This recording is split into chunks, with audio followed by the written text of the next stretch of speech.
Now, the book does not have an example about how you take an equation, which is in rectangular coordinates, the variables, right, and convert that into the polar.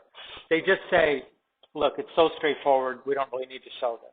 I mean, take, for example, y equals x squared.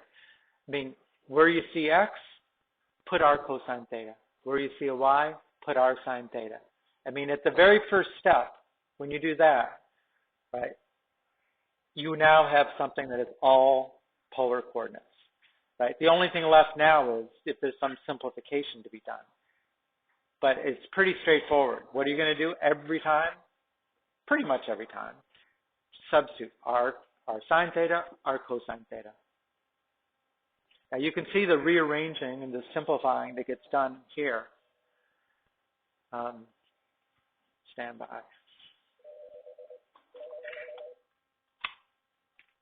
Yes.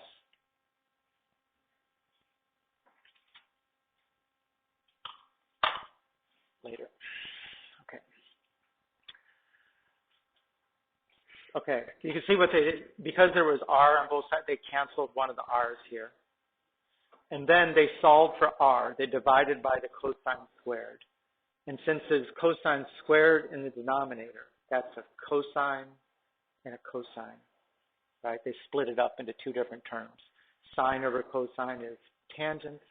1 over the cosine is secant. They're not really consistent about every time we're going to solve for r.